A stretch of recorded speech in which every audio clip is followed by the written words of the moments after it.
Hello friends, आज हमारा जो टॉपिक है वो है प्राकोष तथा परागकण संवर्धन। हमारा जो टॉपिक चल रहा था वो चल रहा था संवर्धन के प्रकार। संवर्धन के कौन कौन से प्रकार होते हैं उनके बारे में हम चर्चा कर रहे थे। तो आज हम पढ़ेंगे प्राकोष तथा परागकण संवर्धन।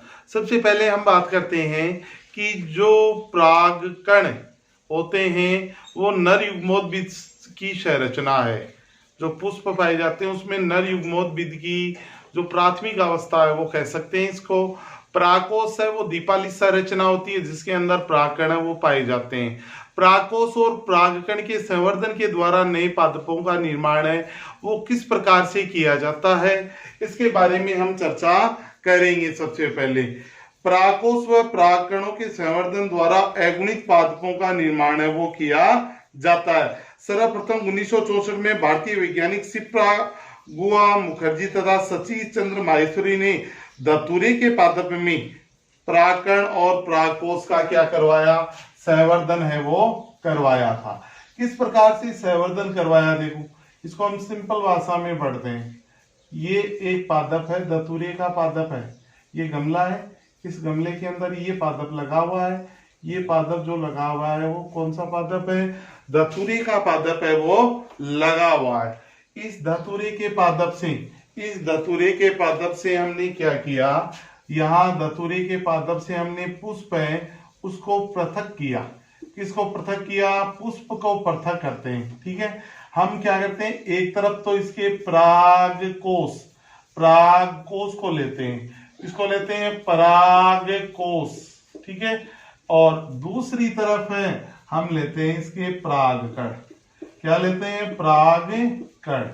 क्या है प्रयोग, हमने एक धतूरे का पादप लिया, उससे पुष्प को पृथक किया, पुष्प से हमने एक तरफ तो परागकोष लिया और दूसरी तरफ क्या लिए, परागकण लिए।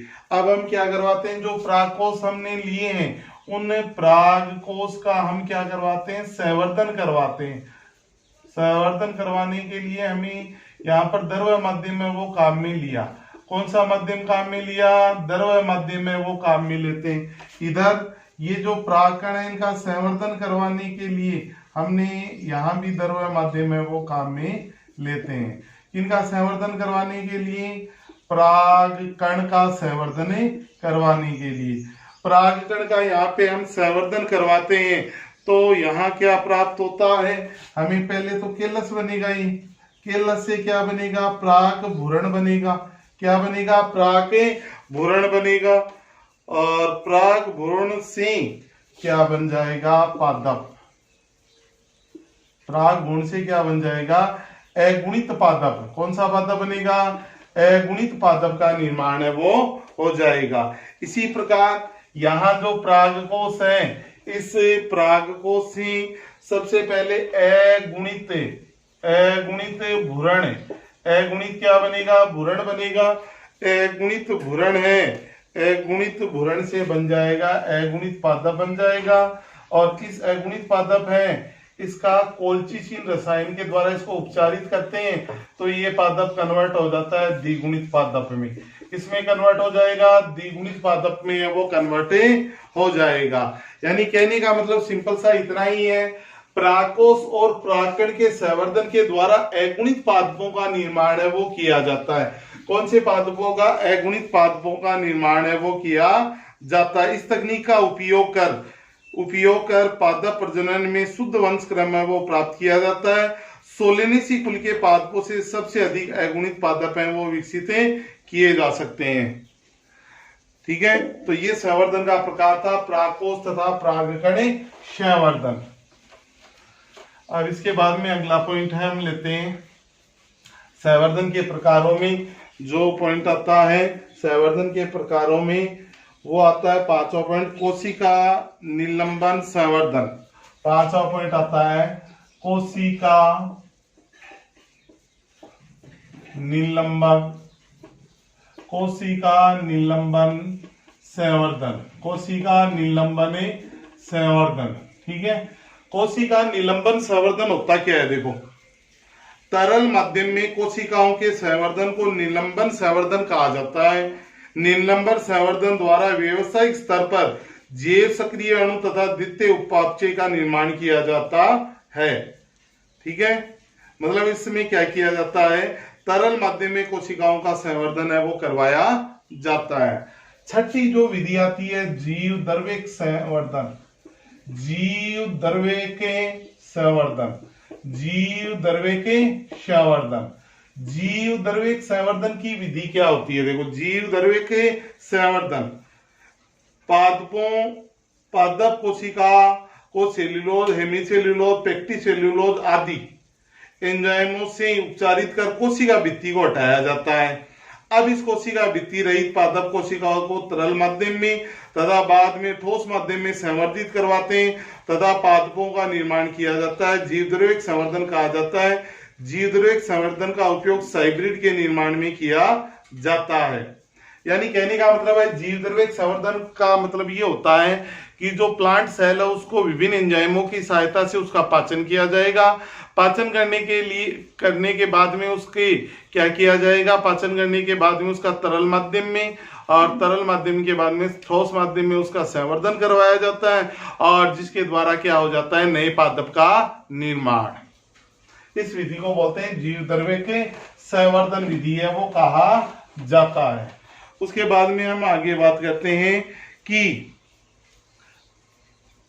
पादप उत्तक संवर्धन की मुख्य लाभ है वो क्या है, मुख्य महत्वपूर्ण अनुप्रयोग क्या है, मुख्य अनुप्रयोग क्या है। इसका पहला जो अनुप्रयोग आता है वो आता है सूक्ष्म प्रवर्धन। सबसे पहला मुख्य अनुप्रयोग आता है सूक्ष्म प्रवर्धन। सूक्ष्म प्रवर्धन होता क्या है, देखो इस तकनीक के द्वारा प्राकृतिक रूप से कायिक जनन करने वाले आर्थिक महत्व के पादपों का कम समय में अधिक संख्या में उत्पादन किया जाता है। जैसे आर्किड की कई जातियां, कटेलिया, डेंड्रोलिया, वांडा, शोभाकारी पादप सर्वेरा, बिगोनिया आदि का व्यवसायिक स्तर पर उत्पादन है वो किया जाता है। यानी सूक्ष्म प्रवर्धन के द्वारा हम क्या करते हैं, पादपों के कायिक भाग द्वारा नए पादप का क्या करते हैं, निर्माण करते हैं। दूसरा होता है विषाणु मुक्त पादपों के निर्माण में, विषाणु मुक्त पादपों के निर्माण में, विषाणु मुक्त यानी वायरस फ्री प्लांट के निर्माण में उत्तक संवर्धन तकनीक के अंतर्गत विभ्योतक उत्तक के संवर्धन द्वारा विषाणु मुक्त पादपों का निर्माण किया जाता है। इस तकनीक के द्वारा आलू, पीवीएस पोटैटो वायरस तथा पीवीएस पोटैटो वायरस अक्स वायरस के मुक्त पौधे हैं वो तैयार किए जाते हैं। यानी कहने का मतलब है विषाणु मुक्त पादपों के निर्माण करने के लिए पादप के विभ्योतक भाग का उपयोग है वो किया जाता है।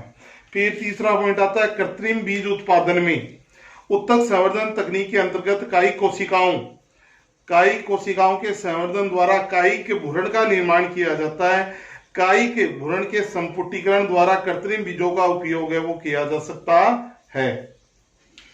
फिर आता है पूजनीय अगुणित पादपों का निर्माण। उत्तक संवर्धन तकनीक के अंतर्गत परागकोश व परागकणों के संवर्धन द्वारा अगुणित पौधों का निर्माण किया जाता है। इन अगुणित पौधों को पूजनीय अगुणित पादप कहा जाता है।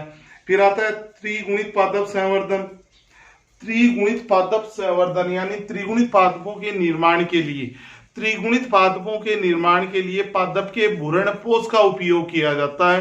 भ्रूणपोष एक खाद्य उत्तक होता है। क्या होता है, खाद्य उत्तक होता है जिसकी सहायता से क्या करते हैं, नए पादप का निर्माण करते हैं। उससे त्रिगुणित पादप बनेंगे क्योंकि भ्रूणपोष ही त्रिगुणित है तो उसके द्वारा पादपों का निर्माण भी कैसा होगा, त्रिगुणित है वो होगा।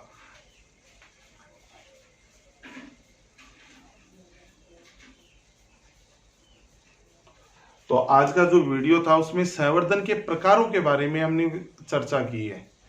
तो आज के वीडियो में इतना ही। Okay, bye.